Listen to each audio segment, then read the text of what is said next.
Hola, ¿cómo les va?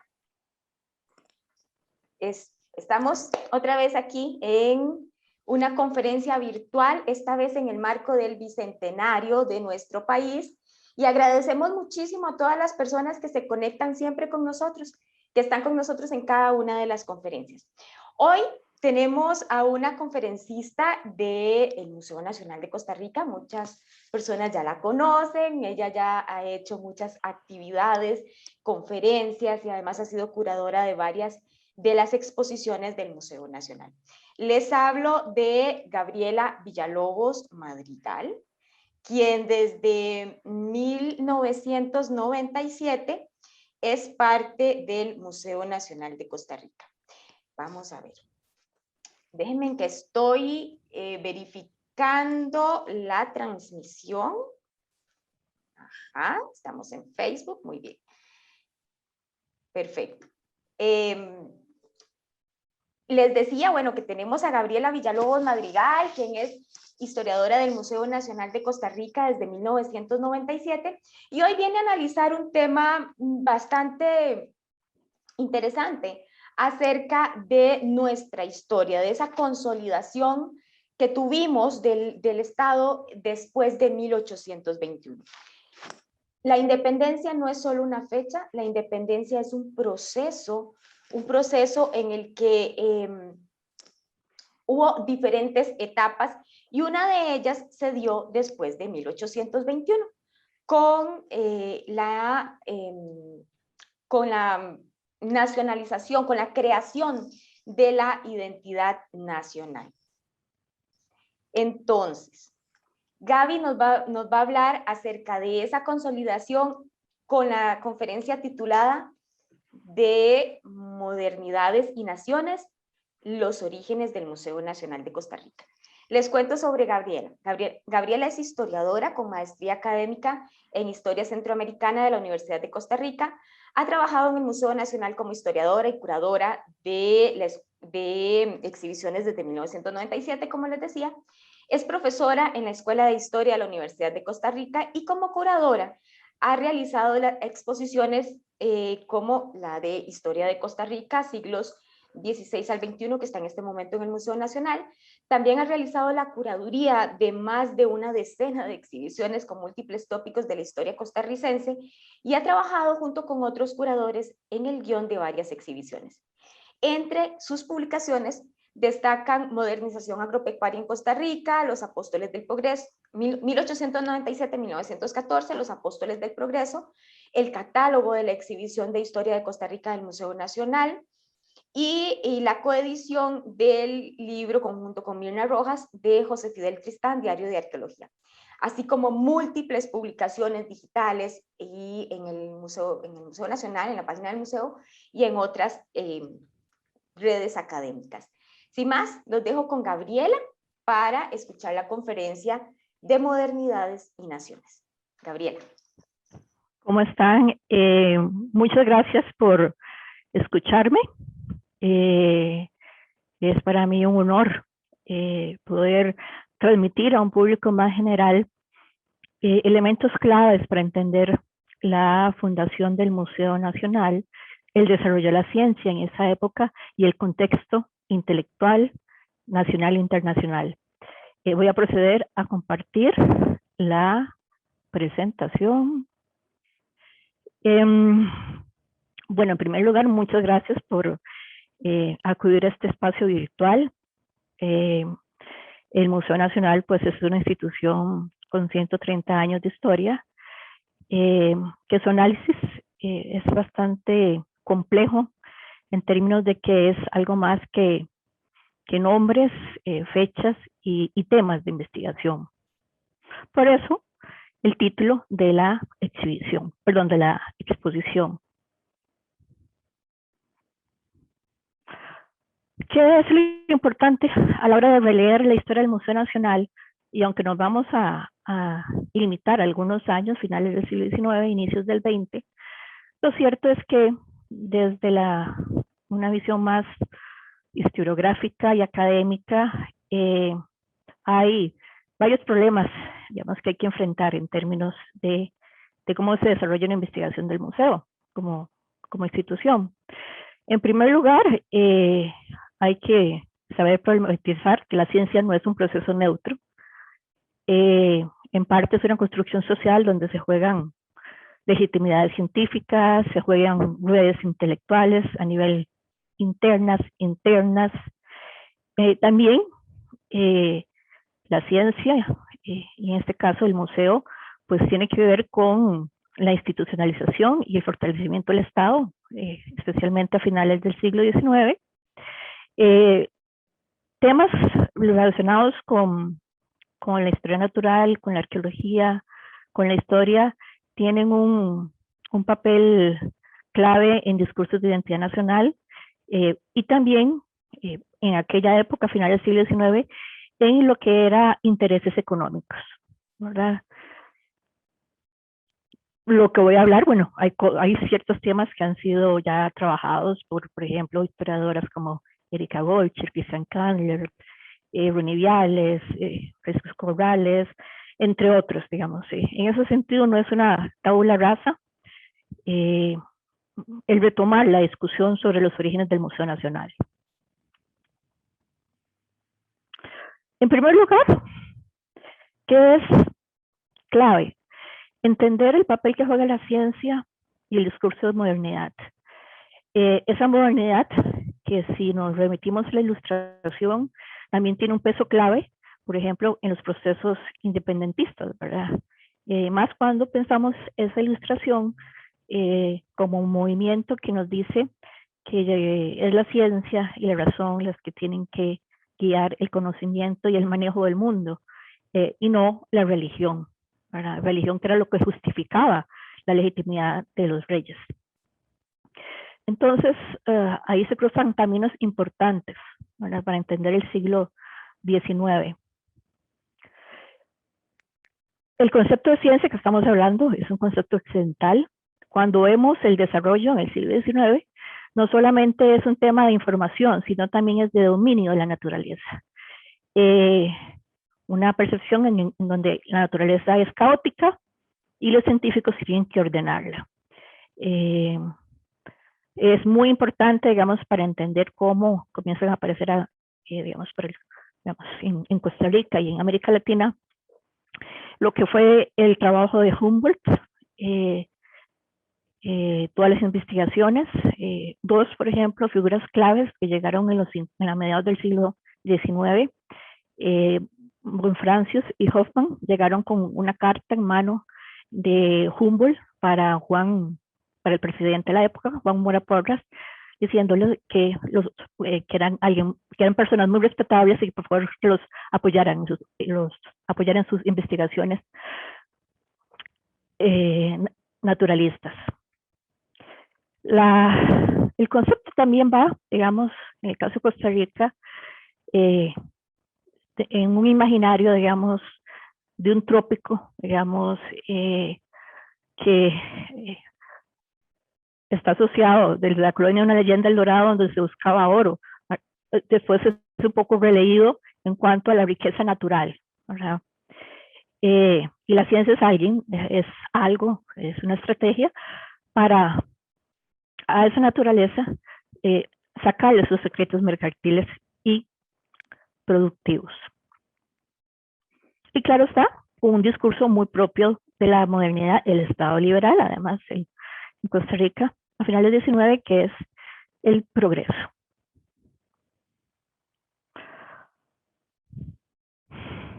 Más detalladamente, en términos de lo que es la naturaleza, es interés económico de investigar el entorno natural, en parte, bueno, y es algo que desde el siglo XIX y hoy se caracteriza, digamos, Costa Rica, que es muy particular en su diversidad biológica, hay una combinación de elevaciones, temperaturas, de lluvia, de su posición entre los dos grandes continentes del norte y del sur. A finales del siglo XIX, pues América Latina era un exportador de productos tropicales, y en ese sentido pasó a ser, digamos, un interés del Estado y los sectores económicos, ¿verdad? cómo explotar y conocer esa naturaleza con fines económicos.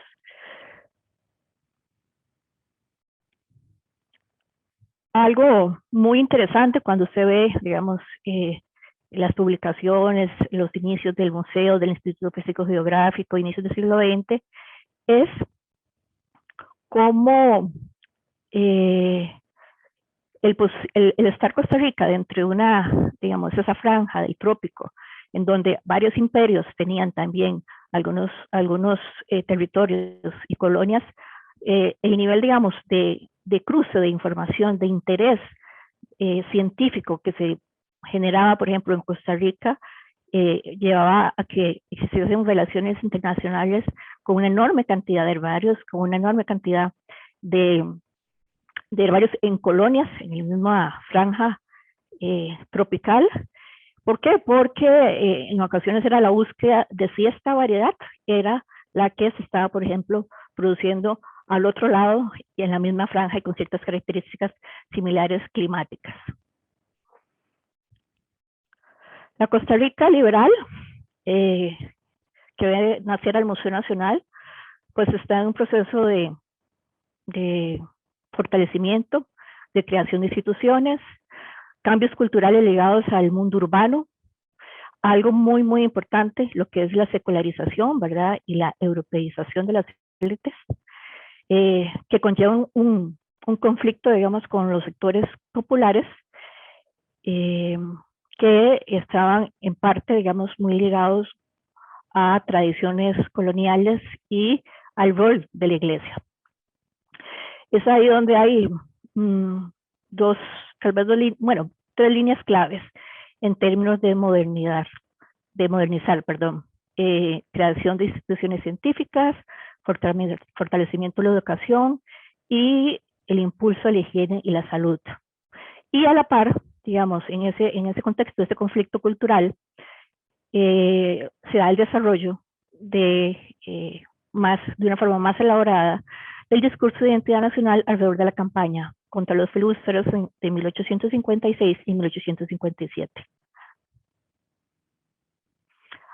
Acá, en este diagrama, les estoy mostrando qué debemos de tomar en cuenta para entender qué pasa con el museo en su fundación y en sus primeros años de vida. Como les dije, bueno, tenemos a mediados del siglo XIX, después de la independencia, la expansión cafetalera, llegan varios europeos.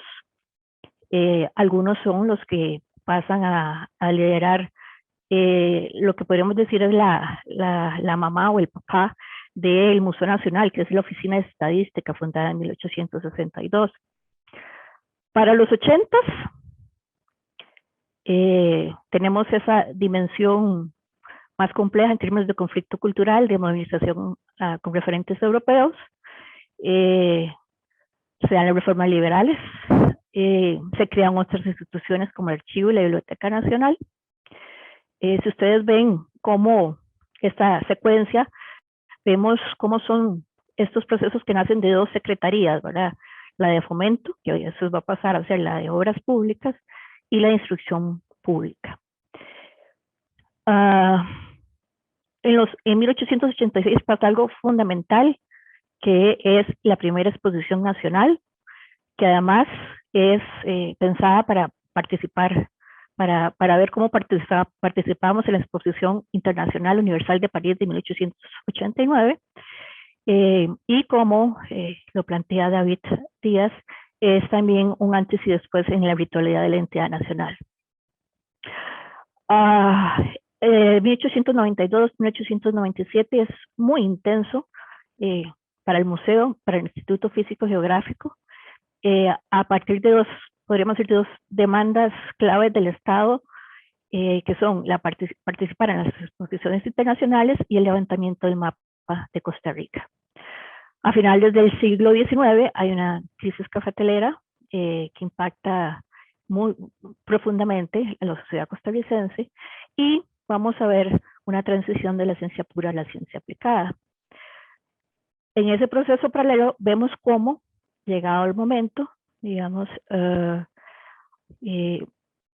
esas instituciones, digamos, aunque muy grandilocuentes en el discurso, Museo Nacional, Instituto Físico Geográfico, llegado el momento y después de la crisis, los científicos, digamos, ligados a estos dos entes, tienen que pasar a ser científicos aplicados con la creación de la Sociedad Nacional de Agricultura.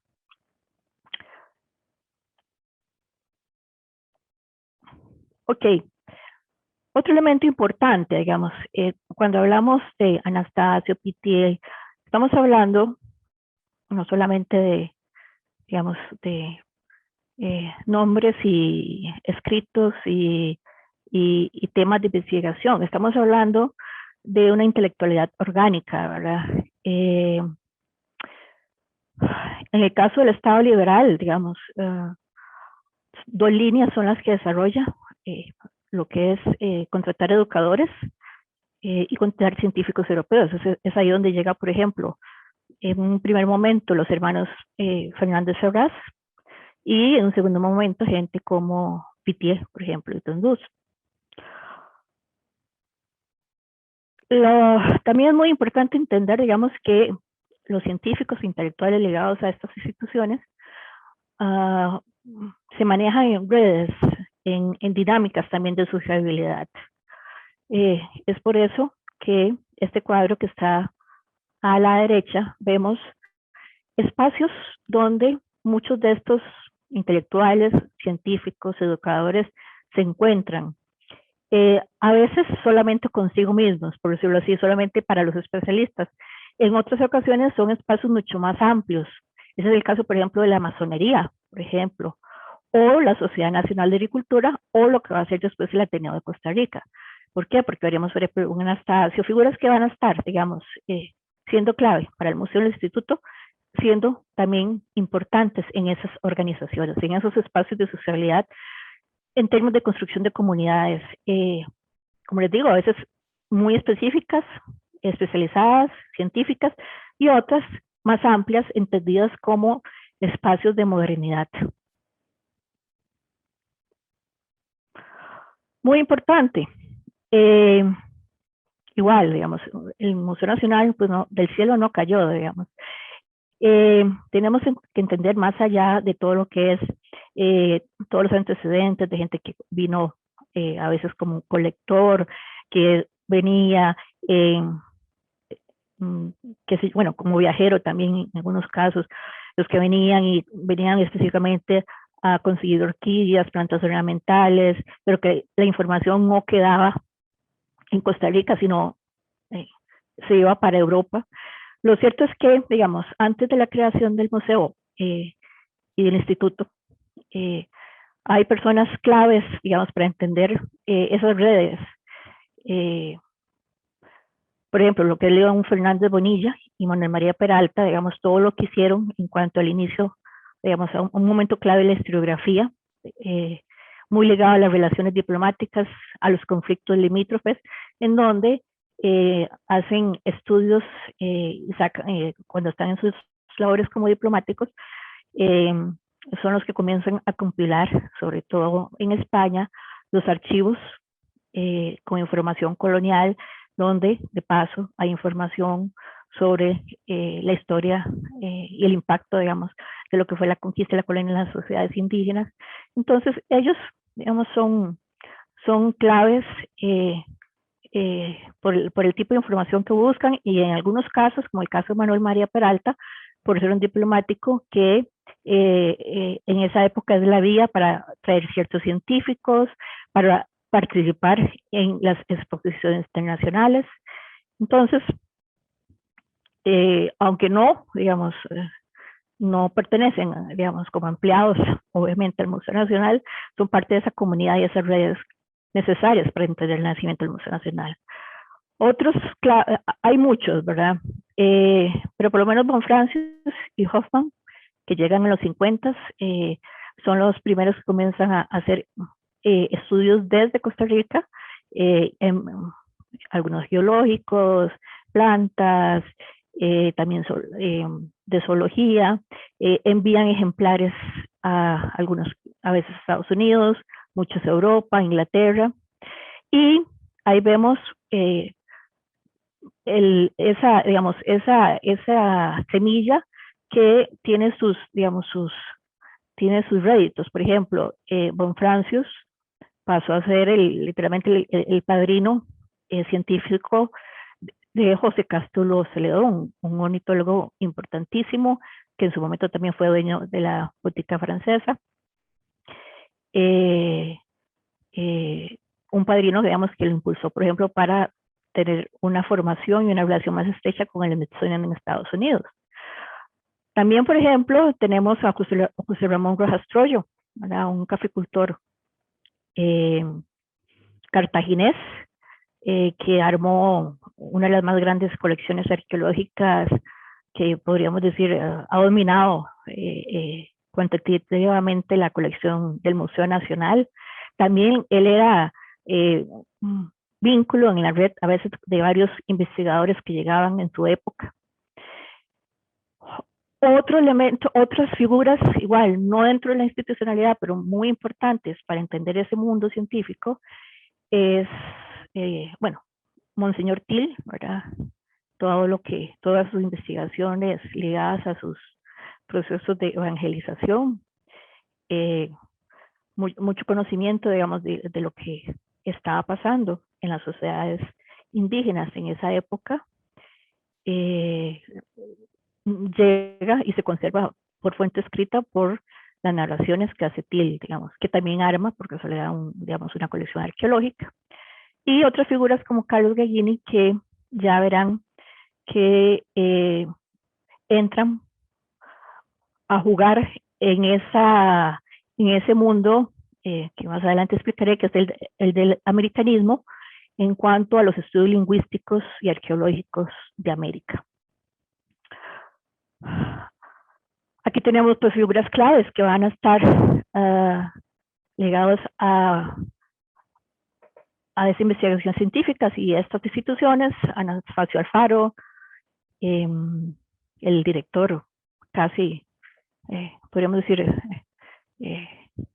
por casi más de 40 años, 87 y 32, con un pequeño periodo en donde es Juan Fernández Ferraz quien asume la dirección del Museo Nacional.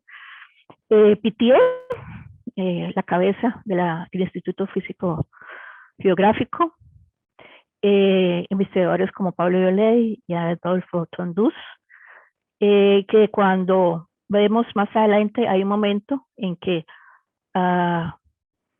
esas dos instituciones se cruzan, entran en conflicto sus cabezas, especialmente Pittier y Alfaro, y hay un reacomodo de esferas y de temáticas de investigación.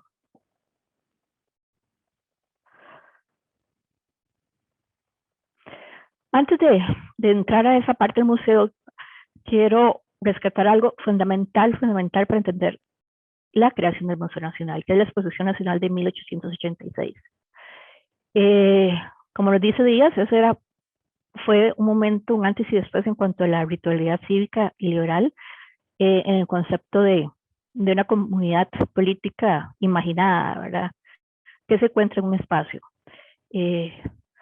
Según los organizadores, en una publicación que sacan después, a final de ese año, ellos dicen que ya eran 40,000 personas, lo cual es un número bastante difícil de creer. Lo que sí podríamos creer es, por lo menos, que sí llegó una gran e importante cantidad de personas a esa exposición. Ese día, vamos ese 15 de septiembre del 86 a la 1 p.m. vamos a tener 3 discursos de fondo: el del presidente Bernardo Soto, el de Manuel Aragón, que ya veremos que, digamos, que es una figura que juega un papel importante como articulador de estas redes intelectuales científicas, y Juan Fernández Ferraz, que además compuso una muy, muy extensa oda a la actividad. Aquí estamos viendo 2 objetos, digamos, que hoy no pueden faltar en el Museo Nacional, que se exhibieron en ese año, en 1886, aunque fue años después que pasaron a ser parte de la colección del Museo Nacional. la primera imprenta que llegó al país en 1830 y la pala de plata simbólica de lo que es cuando se retomó por Keats el terminar la vía férrea al Atlántico. Veamos en líneas generales qué implicaba esa exposición. Digamos, ¿qué llegó la gente a ver? Digamos, aves, minerales, plantas tintorias, textiles, medicinales y ornamentales, maderas también, productos agrícolas y animales, lo que se consideraba industria en aquella época, la división del ferrocarril, la fundición, la fanal, el molino. De esos 175 bienes, la mayoría fueron, por ejemplo, trabajos en textil, bordados, algunas le hicieron gentil colegiación, y mucho, ¿cómo se llama? Le hicieron mujeres, porque lo de industria se entendía, digamos, de una forma muy amplia que fuese todo lo elaborado manualmente. En ciencia hay un texto, en arte, bueno, y están los planos del teatro y del hospicio. En arte, una partitura, bueno, es súper interesante esta sección, 11 esculturas, la menor parte religiosas, de esas 11 esculturas son como 3 o 4 religiosas y 72 retratos, al óleo del crayón, igual, que no tienen motivos religiosos. O sea, estamos ya viendo en una, digamos, de una forma muy interesante ya en el arte, más profundamente, cómo se seculariza, donde ya no es solamente el tema religioso. Y que es de las cosas más interesantes de esa exposición, de que la mayor cantidad de bienes que se exhiben son de la colección Rojas Trocho y de otra gente, pero estamos hablando alrededor de 1.700 bienes en total. Entonces, ¿qué es, digamos, el imaginario que ven los costarricenses en esa exposición, además de sentirse comunidad nacional? Es ver qué recursos tienen y asomarse al arte y la arqueología, pero la arqueología veremos con más detalle cómo es que se veía en aquella época. Siempre, digamos, aunque en los 50 y años antes se hablaba de la creación de un museo, lo cierto es que es después de la exposición que se crea el Museo Nacional. Vean que la lógica concuerda muy bien con lo que es la exposición del 86, que es depositar y clasificar productos naturales y artículos para el desarrollo de la riqueza y cultura. Como parte de Fomento, del Ministerio de Fomento, y 3 empleados. El secretario, una figura como se manejaba en Estados Unidos, un secretario, una junta que al inicio habían nombres, pero no incidió mucho, el escribiente y un taxidermista. Ok, en esos orígenes, como les digo, no podemos entender el Museo Nacional si no entendemos también qué pasa con el Instituto Físico Geográfico. Ok, el museo entonces se establece, Anastasio a la cabeza, en el 88 el Instituto Meteorológico, en el 89 pasa a llamarse Instituto Físico Geográfico por Henri Pittier. Hay un recumeo importantísimo de esferas de influencia, digamos. Por ejemplo, la Oficina Estadística en un momento era quien manejaba los datos meteorológicos, ¿no? Y Pittier toma, digamos, ciertas funciones de la Oficina Estadística, y ya veremos que constantemente trató de fusionar el Museo Nacional y el Instituto Físico Geográfico. Hay un momento en que lo logra, ¿verdad? Lo que pasa es que ya se hacen en otras condiciones, que es después de la crisis cafetalera, y ya después, en 1910, se reconfigura y hay líneas, digamos, que ahora tiene el Museo Nacional, que ya están claras, pero es después de ese cruce, digamos, de campos. Entonces, al inicio, el museo se desarrolló en las áreas de arqueología, geología, especialmente en geología. El instituto inició con meteorología y sismología y después alcanzó un papel muy importante cuando se encargó del levantamiento del mapa del país. ¿Qué es lo interesante? Digamos, ¿dónde es que está más allá de aquí en la cabeza el tema de conflicto? En lo botánico. Pero bueno, eso lo vamos a ver más adelante. Lo cierto es que cuando vemos esa última década del siglo XIX, vamos a ver digamos, una época muy fuerte de investigación, no necesariamente de la ciencia por la ciencia, sino a partir de ciertas demandas, ¿verdad? Como les dije, el museo, sobre todo para participar el país en exposiciones internacionales, y el instituto, el levantamiento del mapa. Entonces, que a la par implicó extensas exploraciones botánicas, ¿verdad? Y conste, siempre eran pocas personas y pocos recursos, ¿verdad? Algo importante en el nacimiento del Museo Nacional, y ya lo veremos por qué es así, es que no necesariamente es un museo que nace alrededor de la arqueología y la historia natural, no alrededor de la historia patria, digamos. Más bien, cuando le comienzan a llegar objetos, digamos, en mayor cantidad es el ejército el que le envía objetos de la campaña 56-57, y hay algunas monedas, digamos, las primeras décadas del museo esa no es una línea, digamos, fuerte.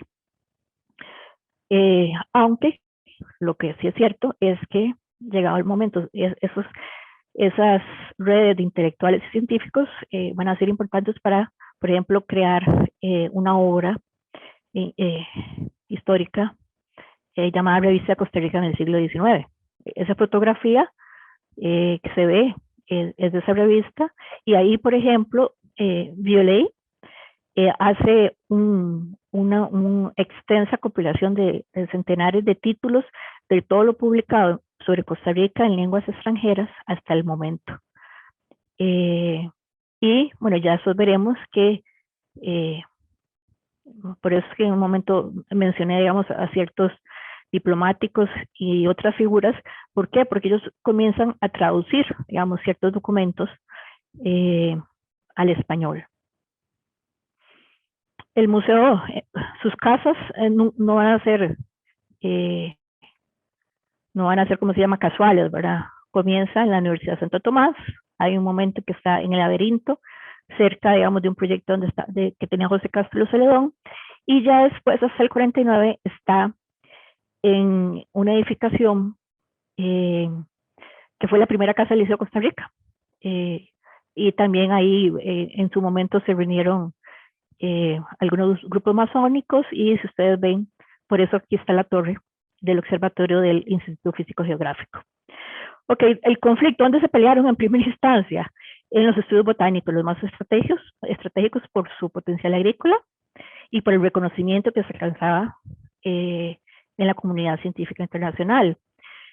Esa área dio sus primeros pasos en el Museo Nacional, pero Pittier lo tomó bajo su control y hizo venir a Tundús, como se llama, para encargarse de la sección, y de ahí salieron pues fascículos de la primera flora costarricense, bueno, digamos, la más profunda, digamos, porque Popolakowski trató de hacer algunas cosas así, bueno, y también Oested. Pero lo interesante es que cuando usted ve cómo se armó estos fascículos, que significó que lo recolectado acá se envió a muchos centros, qué sé yo, en Bélgica, especialistas en Europa y en Estados Unidos. Pittier decía que lo mandaba con Durán, un científico cabeza en el barrio de Bélgica, porque era un país neutro, porque el conocimiento era muy importante, y quería que no fuese conflicto entre los herbarios de los imperios. Aunque, leyendo más fino, pues resulta que Pittier pues era amigo de Durant y había hecho, como se llama, investigaciones con Durán antes de llegar a Costa Rica. Ok, importante cuando vemos el desarrollo de la ciencia, digamos, que no solamente eh, es una influencia extranjera y ya, no. Digamos, hay que entender cómo son las redes de conocimiento científico. Y aquí hay que ver cómo funciona el recolectar, determinar y publicar, ¿verdad? A nivel internacional, los centros científicos que tengan más variedad y más representatividad son los que tienen más estatus. Por eso era delicado, digamos, a qué herbario usted enviaba, digamos, el Kew a Inglaterra, a Francia, a Alemania. Era una forma, digamos, era una red en donde había muchos grandes conocedores en Europa, Estados Unidos, pero no habían puesto, por ejemplo, un pie en América, por ejemplo. Entonces, es constante esa relación, digamos, de recolectar en todas las áreas, no estamos hablando solamente de botánica, usted verá la cantidad de cartas que le llegan, que se puede conseguir sobre, ¿cómo se llama?, peces, insectos, digamos, la cantidad, digamos, de solicitudes de investigadores extranjeros a los científicos locales es bastante interesante y nos hace entender que es una red, digamos, una red que en primera instancia tiene una institucionalidad local, ¿verdad?, para esta época. Acá es una de las fotos más conocidas, el taller de taxidermia, puse taxonomía, estoy equivocada. Ok, otro elemento clave, digamos, para entender ese mundo del Museo Nacional son las exposiciones internacionales, son, podríamos decir, espacios para lucirse, ¿verdad? Para los países europeos, ser las vanguardias civilizatorias occidentales, y para los invitados, venir y decir, bueno, vean, aquí tenemos estos recursos y vean que también somos parte de su evangelio, compartimos su evangelio. Es así donde se participa en la Exposición Histórica Americana de Madrid en el 92, después en Chicago en el 93 y después en Guatemala en el 97. Hay otras más pequeñas, pero estas son las tres, digamos, que demandan mucho tiempo, investigación y dinero del Estado. Ahora, aquí vemos elementos ligados a esas exposiciones, una iconografía más muy particular. La de la izquierda es de las, no es casual, ¿verdad? Esa exposición del cuarto centenario del, como lo llamaban allá, el descubrimiento de América, ¿verdad? Ya sabemos que no, donde Colón es una figura reelaborada y exaltada. En esa época, por ejemplo, años antes, ya algunos italianos, por ejemplo, habían querido convertir a Colón en santo por ser el que inicia, el que le abre la puerta a la evangelización al Nuevo Mundo, por ejemplo. Lo que sigue más abajo, en el medio, es uno de los certificados de la exposición de Chicago y el otro es de la exposición centroamericana. Ok, importante para entender, digamos, la participación en esas exposiciones internacionales y también un poco qué implicaciones tiene la visión de la arqueología y lo indígena. Sobre todo lo que es el Congreso en Madrid en 1892, perdón, la exposición de 1892, que se acompañó de un congreso americanistas, ¿verdad? Bueno, primero el americanismo tiene como varios significados. Por un lado, más en los espacios literarios y ensayísticos, es más digamos, un discurso de nuestra América y un poco de denuncia también. Hay un americanismo que nace en esa exposición del 92 y de ese Congreso Americanistas, que es mucho más conservador, pero va a tener un impacto clave, digamos, en el sentido no solamente que exalta la figura de Cristóbal Colón, sino que décadas después ciertas organizaciones que comienzan en su momento a dar sus primeros pasos en esa época, son las que, especialmente por el tema lingüístico y la comunidad lingüística del español, van a interactuar a un nivel que en América Latina vamos a ver entonces la instauración de la Día de la Raza, monumentos a Colón, muchos sobre todo en los 20 y los 30, y y que marcan muchas décadas, ¿verdad? Cuestionamiento que, como digamos, ahora, por ejemplo, en México está esa discusión de quitar una escultura de Colón y, bueno, poner una indígena. Una discusión muy interesante, pero que nos refleja en parte, digamos, cómo en esa época inicia esa línea americanista mucho más tradicional, pero mucho impacto en América Latina. ¿Okay? Y bueno, y también está el americanismo como criterio geográfico, pensado como disciplina científica. Comienza a desarrollarse en Francia, digamos, es en última instancia la ciencia europea para analizar el otro no occidental, ¿verdad? Con un fuerte interés lingüístico y arqueológico. Y lo interesante es que usted va a ver en Costa Rica, digamos, como en 1897, todas esas figuras ligadas al museo, ligadas al instituto, van a formar acá una sociedad de estudios americanistas de Costa Rica. Entonces va a ver a Til, a Juan Fernando Serraz, que acordémonos que también fue a finales del siglo XIX, por unos cuantos años director del Museo Nacional, y en su momento plantea la primera ley de protección de huacas, ¿verdad? No podemos, digamos, extrapolar el concepto de patrimonio a ese momento, pero lo cierto es que trata de impulsar un proyecto para evitar, digamos, que investigadores extranjeros salgan, saquen perdón, piezas sin permiso del museo, y bueno, ya eso marca ya después la labor del museo en el siglo XX y las leyes que construyen y reconstruyen un concepto de patrimonio. Lo interesante es que si ustedes, muchos de los que están acá, en su momento tuvieron conflictos muy fuertes, por ejemplo, Juan Fernández Ferraz con Anastasio con Pitié, pero ahí es donde les digo que tenemos que saber entender, digamos, ese mundo científico y ese mundo de instituciones, donde también hay una comunidad científica e intelectual que se legitima con su otro, con sus interlocutores.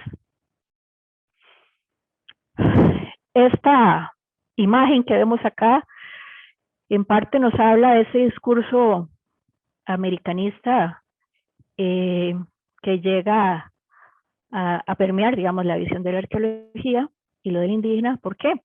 Este es el pabellón en Chicago.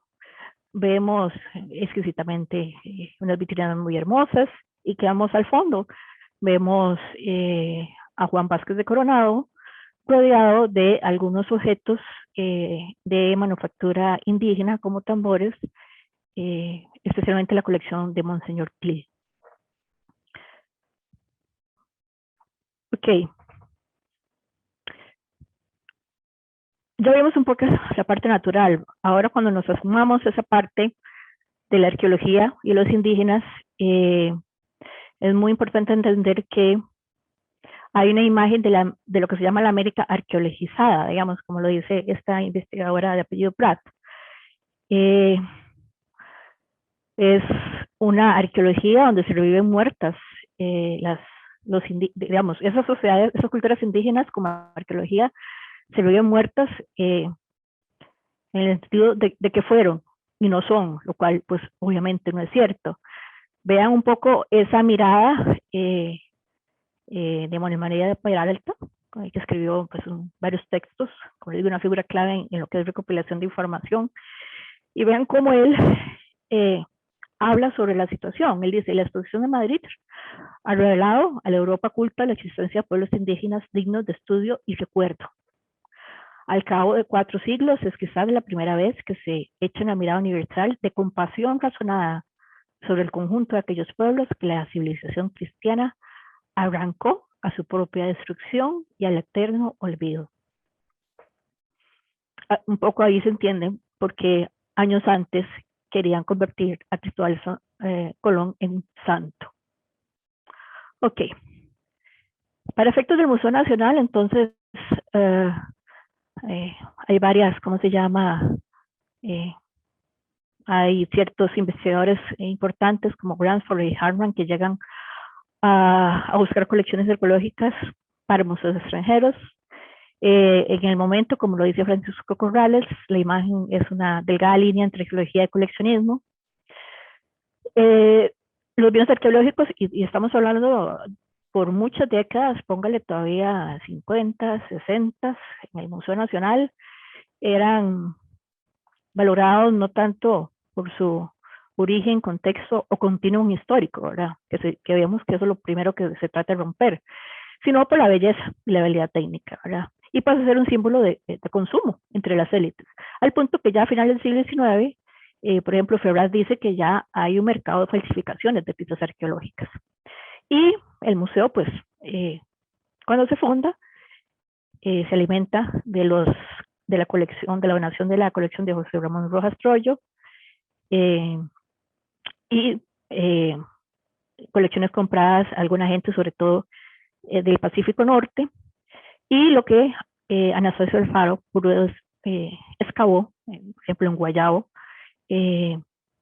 mucho en función de las exposiciones. Aquí vemos algunas piezas claves o funciones, digamos, que comienzan a... Vemos en el medio el Museo Troyo, ¿verdad? A la izquierda vemos una pieza que sigue siendo pieza fundamental en las secciones del Museo Nacional. Fernández Ferraz es una pieza que viene coronado. Fernández Ferraz hace un artículo y muestra cómo, cuando lo interpreta con una, podríamos decir, exagerada imaginación, queda muy claro ese tema, digamos, esa línea intelectual que viene del americanismo, que está muy ligado al orientalismo, en donde las cosas se interpretan no solamente con recursos, digamos, se interpretan estéticamente y con extrapolaciones a veces a Oriente, ¿verdad? Eso no quita, digamos, que él, digamos, considera, digamos, hace especulaciones, pero no deja de afirmar, pues sí, que es una pieza producida acá, ¿verdad? Además que fue encontrada en contexto. Y otra cosa interesante, digamos, que vemos en esos primeros pasos del museo es el registro de colecciones, ¿verdad?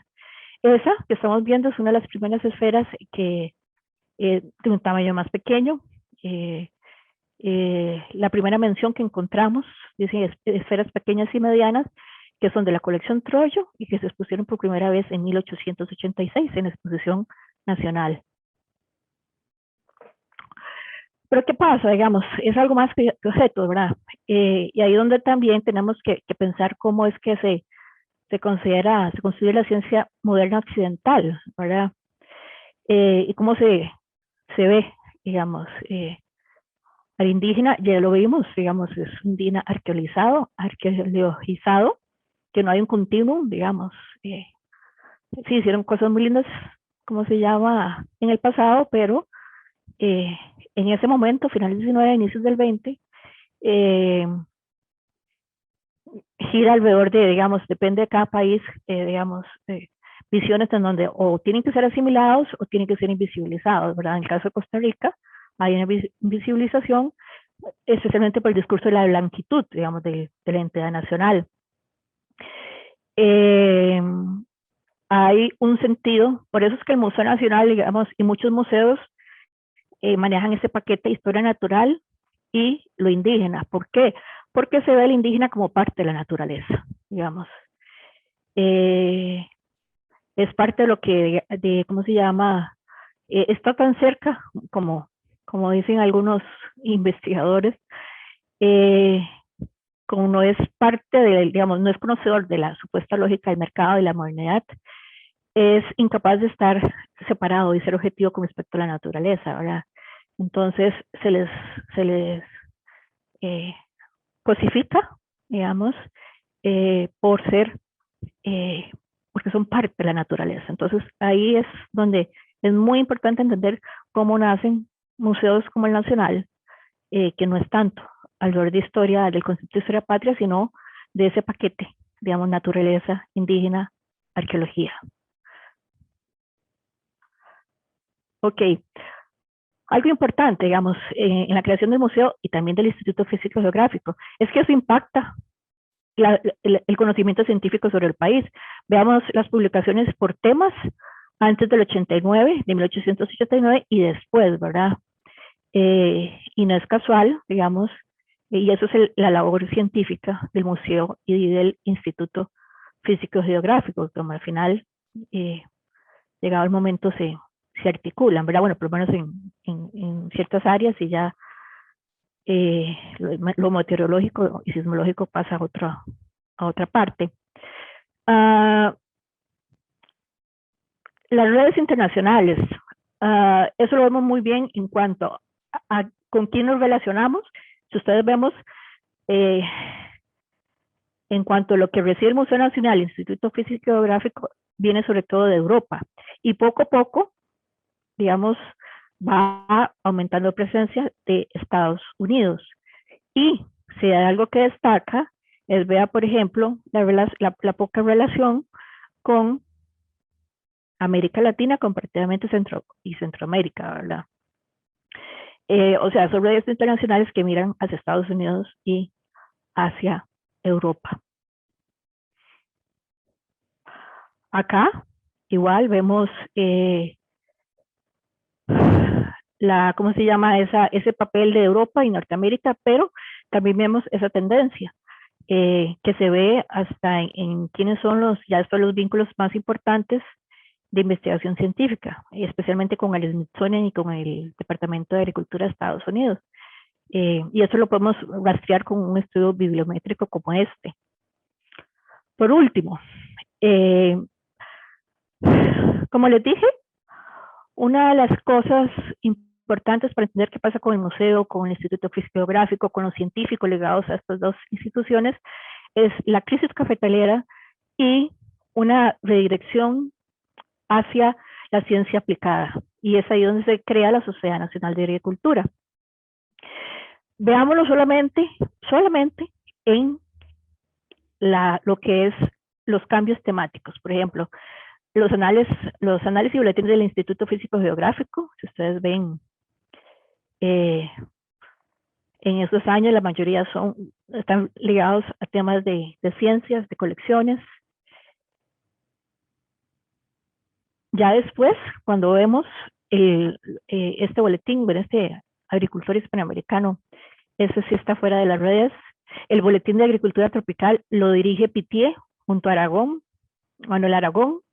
Vean que ya comienza digamos, ya es muy pequeño el papel de lo que es las ciencias puras, podríamos decirlo así, y no es casual que un tema que destaque es el tema de la institucionalización de la investigación agronómica. Ya el boletín del Instituto Físico Geográfico, si ustedes ven, digamos, donde igual, digamos, un peso muy importante de la agrícola. En 1903 se crea la Sociedad Nacional de Agricultura, y bueno, y esos son los boletines que siguen. ¿Qué es lo interesante de todo esto? Es que usted ve, por ejemplo, a una figura como Pittier, Tondús, bueno, Pittier, que pasa a ser la cabeza, digamos, el secretario, pero la cabeza intelectual en los primeros años de la Sociedad Nacional de Agricultura. Después pasa a ser Anastasio Alfaro durante sus 10 años. Y entonces, ¿qué es lo que usted encuentra, digamos? Usted ya ve, digamos, que científicos especializados, llegado el momento, son los que también tienen que ser productores de información agrícola en esa primera década del siglo, ¿cómo se llama? Del siglo XX, y eso, obvio, hay una correlación muy fuerte en cuanto a que no tiene ni el nivel ni la complejidad de la investigación que va a tener en la última mitad del siglo XIX. Y vean qué tan cierto es eso, ¿verdad? Los artículos, digamos, sacados de esas revistas, bueno, Julio Van der Laat es un caso particular que, bueno, ya después también es el que va a ser la figura cuando en 1910 se funda el Departamento de Agricultura, pero otros que son conocidos, digamos, por sus investigaciones en arqueología, en historia natural, botánica, si ustedes ven, también son los principales escritores en esas publicaciones financiadas por el Estado. Berkeley, que es el que hace un estudio muy, digamos, muy valorado por los botánicos en cuanto a ecosistemas. Le sigue Pittier, Viollet, Alfaro, Berna Tondús. Entonces, esos primeros años, el museo y, bueno, digamos, esa pequeña, porque es pequeña comunidad científica, tiene que redirigir su mirada hacia la agricultura. Y ya a partir de 1910, la historia toma, digamos, otros rumbos, pero eso es para otra exposición. Por el momento, bueno, les agradezco la paciencia que me han tenido. Procedería, no sé, digamos, a por medio de Wendy, ver si hay observaciones, preguntas, comentarios. Si ustedes ven lo que presenté, no es volver a repetir digamos, todos los datos, sino entender, digamos, todos los contextos, las dinámicas intelectuales, científicas, nacionales e internacionales. Porque la ciencia no es algo objetivo como construcción histórica, y menos en esa época. ¿Ok? Wendy, ¿estás sin micrófono? Ok. Ya, ahora sí estoy. Hola Gaby, ya estoy aquí. Muchísimas gracias. Tenemos algunas consultas. Vamos a ver si podemos contestar. Algunas son muy específicas. Entonces vamos a ver si las podemos contestar. Si no, pues con mucho gusto les podemos dejar un correo electrónico y más adelante pues podríamos contactarnos. Entonces, bueno, saludos a Mía Rocío, que nos escribió saludándonos. Y a ver, por aquí había apuntado una que dice, ¿cuál fue, Gaby, cuál era el objetivo de país de participar en estas ferias internacionales, en estas exposiciones internacionales? Buscar inversión extranjera y demostrar que se era partícipe del evangelio de la modernidad occidental, ¿verdad? Por eso es que ciertas lógicas de interpretación se copian. Es lo que me refiero, por ejemplo, al americanismo y, por ejemplo, un poco la naturaleza de cómo inicia el Museo Nacional, por ejemplo. Y se gastó un montón de dinero, digamos, pero al mismo tiempo, por ejemplo, para el Museo Nacional fue... por la inversión que hizo el Estado, fue de los momentos en los demás pudo investigar y recolectar cosas, ¿verdad? Ya después cambia mucho el perfil y el nivel de investigación. Perfecto. Guillermo Brenes, que además dice que es súper interesante y que aprende mucho con esta conferencia.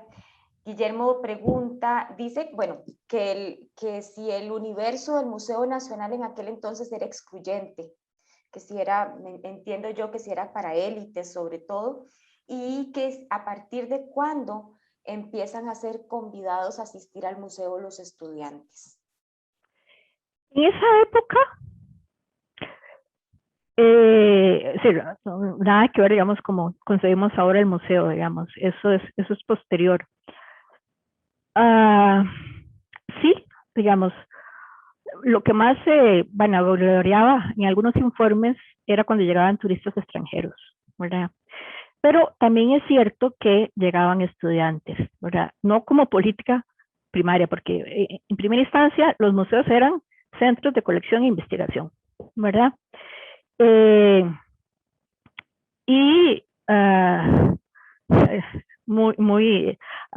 Hay momentos que, por ejemplo, eran días limitados que podían llegar los estudiantes, digamos, a visitar el museo. Aunque no deja de ser cierto que poco a poco, por ejemplo, hay momentos en que se trata, digamos, de conformar, por ejemplo, colecciones, sobre todo naturalistas, para repartirlas en los colegios, por ejemplo. Una cosa importantísima, digamos, no es en general, digamos, para todo el sistema educativo, pero sí hay una relación muy estrecha con el Liceo de Costa Rica, digamos. Si ustedes ven, digamos, los científicos, muchos de los científicos que llegan son contratados primero como educadores, ¿verdad? Ya sea para señoritas o para el Liceo de Costa Rica. Y entonces usted va a ver, digamos, cómo circulan a veces entre su tiempo como educadores en estos lugares, por ejemplo, Tristán, ¿verdad?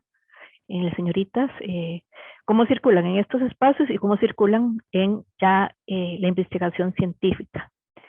Pero no, para la época, digamos, la labor educativa, como la entendemos ahora, no se manejaba. Y esa exposición de 1886, independientemente si es verdad o no, que fueron 40.000 personas, o sea, sería bueno.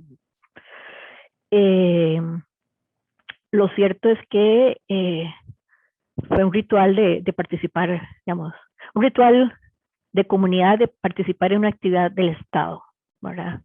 Y un imaginario ligado a un espacio ligado al imaginario de la modernidad, ¿verdad? Pero sí, no, son distintos, digamos, tiempos y percepciones. Ok, vamos a ver esta. También Guillermo pregunta si sabemos, si tenemos información de si en estos múltiples traslados que tuvo de sede el Museo Nacional se perdieron algunas piezas valiosas, se extraviaron algunas piezas valiosas. No solamente entre sedes, también entre exposiciones internacionales. El principal conflicto, digamos, de Juan Fernández Ferraz con Anastasio Alfaro es que se impulsa una investigación porque porque Anastasio había en las exposiciones internacionales dado piezas arqueológicas a varios museos, ¿verdad? Entonces se empieza una investigación, pero hay un momento, bueno, y los informes de, ¿cómo se llama?, de Juan Fernández Ferraz son tremendamente detallados en cuanto a qué piezas se perdieron en el camino, pero no llega más la denuncia y viene la crisis y bueno, y regresa Anastasia al museo. Lo que pasa es que también en esa época, digamos, no hay un concepto de patrimonio como lo manejamos ahora. Sí, todavía en los 60, en 1960, vemos, por ejemplo, a nivel de junta directiva del museo, bueno, que además está controlada por coleccionistas, hasta información de que se cambió, qué sé yo, una pieza precolombina por instrumento científico. No, digamos, bueno, y también ya después con la colección Troyo hay todo un conflicto fuerte porque la familia dice que se supone que tenía que mantenerse íntegra. El museo, digamos, se ordena profundamente en los 70, digamos, cuando ya pasa a ser manejado digamos, por científicos, ¿verdad? Tanto en arqueología como historia natural, y es ahí donde se ordenan las colecciones, ¿verdad? Pero, bueno, y además está a la par, digamos, cómo se construye el concepto de patrimonio, pero para el caso eran objetos exóticos, digamos, que sí, que se le puede decir el rastro que fueron algunos regalados. Y tan exóticos eran que, por ejemplo, Juan Fernández Ferraz, cuando es director, además de comprarle a un francés piezas excavadas en Costa Rica, compra a un extranjero piezas de la India, de Pakistán, digamos, de varios lugares orientales. ¿Por qué? Porque el paquete era el exotismo de lo no occidental. Entonces, como cabía lo americano, cabía lo oriental. Perfecto, Gaby. A Jorge Brenes, provecho, dice Jorge, que qué rico, Ajá. una tarde de viernes, un café y esta conferencia. Muchas Me falta el gracias, café.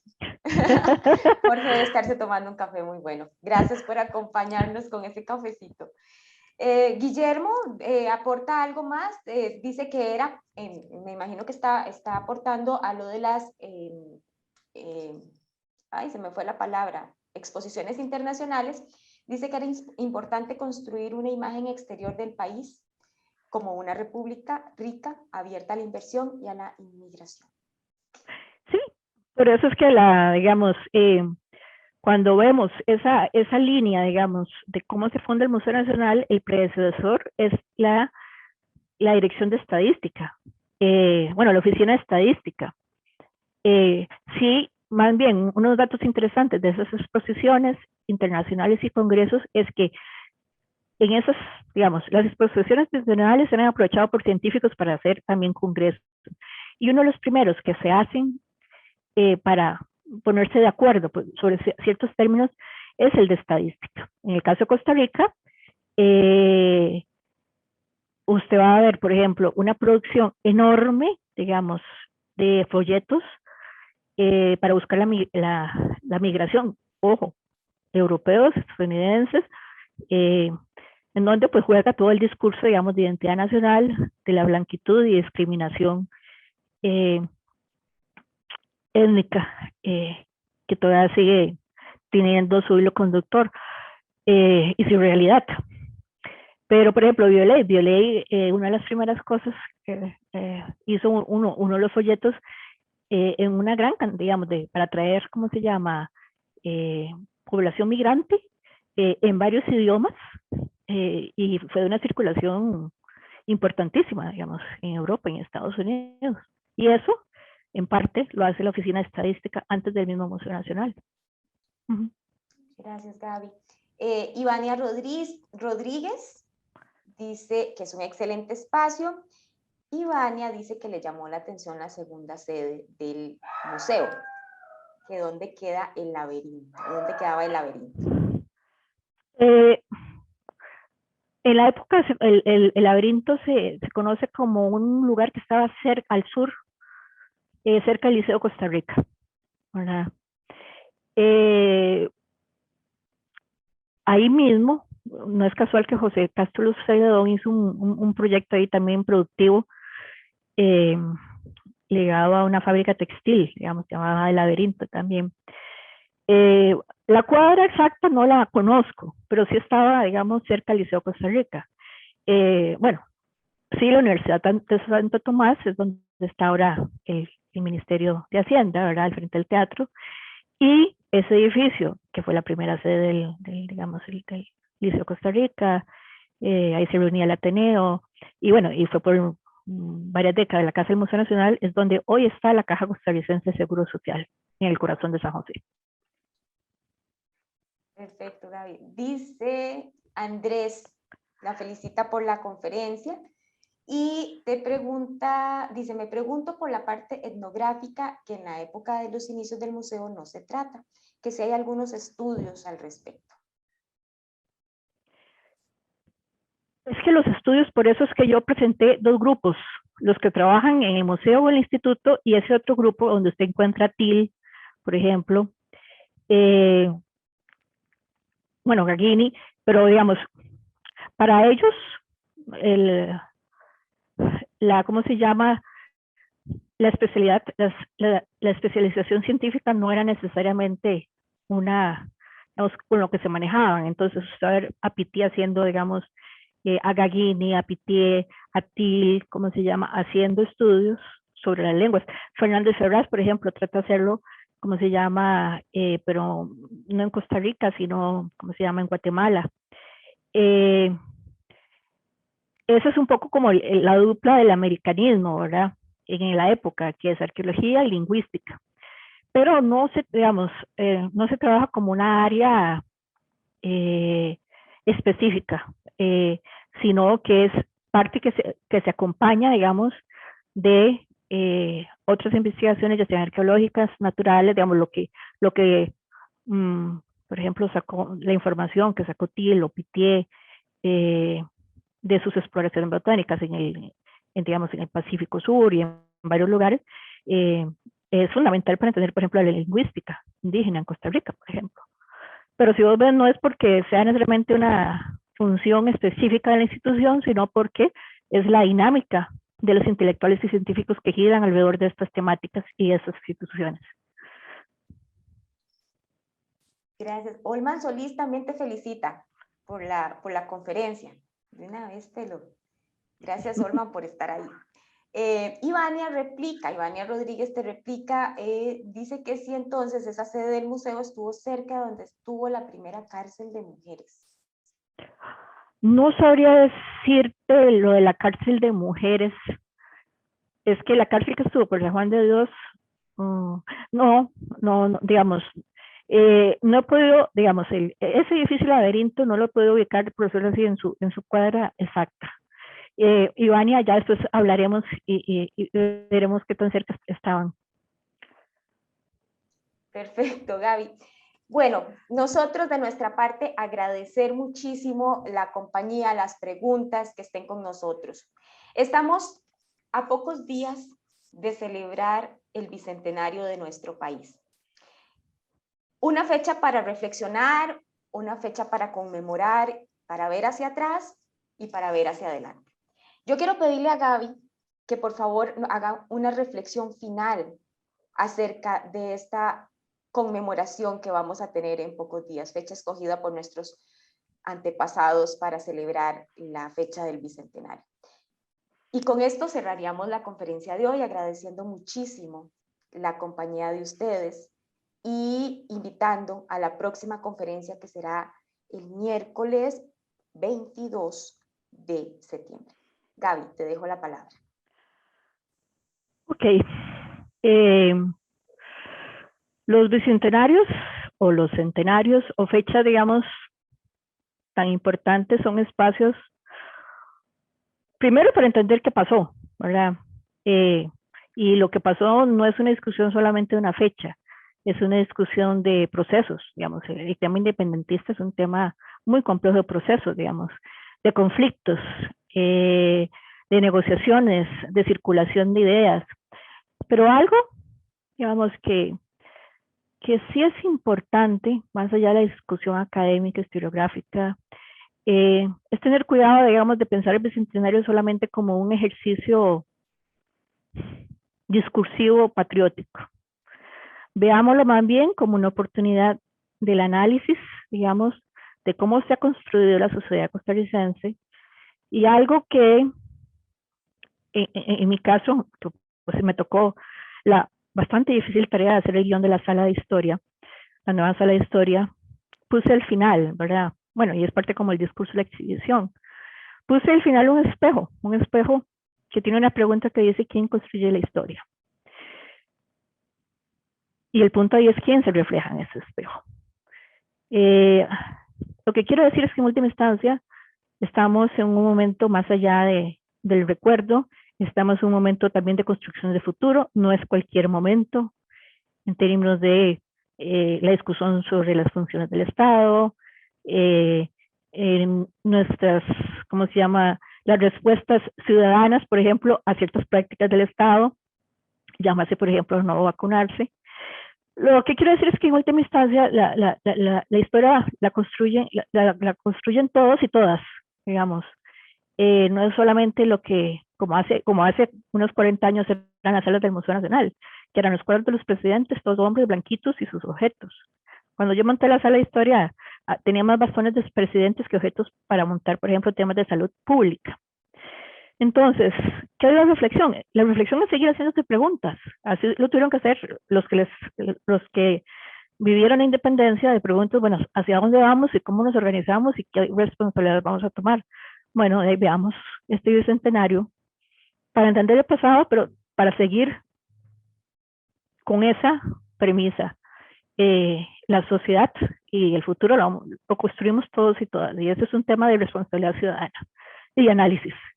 Bueno, para eso es importante conocer de historia. Muchas gracias, Gabriela Villalobos, historiadora del Museo Nacional. Pronto nos veremos en otra conferencia. Agradecemos, reitero el agradecimiento por acompañarnos y pues nos vemos el 22 de septiembre. Hasta luego.